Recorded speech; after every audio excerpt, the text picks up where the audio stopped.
ఇక ఈరోజు రక్షణ వ్యవస్థను మెరుగుపరచుకోవడానికి మన కార్యక్రమంలో భాగంగా ఎన్నో రకాల చిట్కాలు డాక్టర్ గారు అందిస్తూ ఉంటారు. ఈరోజు ఇమ్యూనిటీ బూస్టింగ్ టిప్ అనే అంశంలో భాగంగా పుచ్చకాయ, బీట్రూట్ ఈ రెండింటిని ఉపయోగించి మన రక్షణ వ్యవస్థను ఎలా మెరుగుపరచుకోవాలో తెలుసుకుందాం.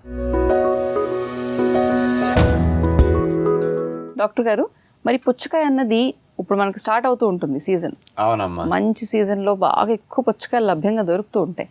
అవి సాధారణంగా తీసుకుంటే వాటర్ శాతం పెరుగుతుందని మాత్రమే అందరూ అనుకుంటూ ఉంటారు. దానివల్ల దాంతో కాంబినేషన్లో బీట్రూట్ తీసుకుంటే ఇమ్యూనిటీ ఎలా పెరుగుతుంది?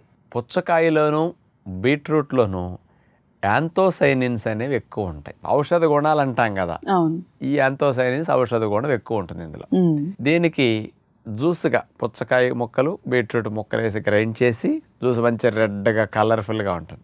అందులో నిమ్మరసం పిండుకుని మనం కొంచెం తేనె 1-2 స్పూన్లు వేసుకు త్రాగుతాం. ఇందులో ఉండే యాంథోసైనిన్స్ అనేవి మన లోపలికి వెళ్ళి మన రక్షణ వ్యవస్థని ముఖ్యంగా యాక్టివేట్ చేస్తాయి. మన రక్షణ వ్యవస్థలో భాగమైన బి సెల్స్ని, మ్యాక్రోఫేజ్ కణాలని బాగా యాక్టివేట్ చేస్తాయి. యాక్టివేట్ అంటే అర్థం అవ్వాలంటే వీళ్ళకి మీరు టీ తాగక ముందు కంటే టీ తాగాక యాక్టివేట్ అవుతారు. అబ్బా చాలా బాగుంది అనిపిస్తుంది.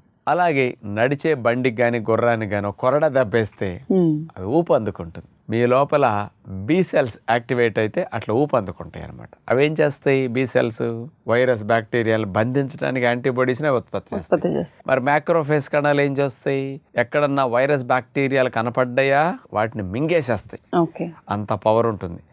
అట్లాగే చచ్చిపోయిన మృత కణాలు కూడా క్లీన్ చేసేస్తాయి అనమాట, ఇన్ఫెక్షన్ బాగా పెరగకుండా కట్ చేయడానికి. అలాంటి మ్యాక్రోఫేజ్ కణాలు, బి సెల్స్ బాగా చురుగ్గా మంచిగా పనిచేయటం అనేది పుచ్చకాయ, బీట్రూట్ కాంబినేషన్ కనుక చూసిస్తే మంచిదన్నమాట.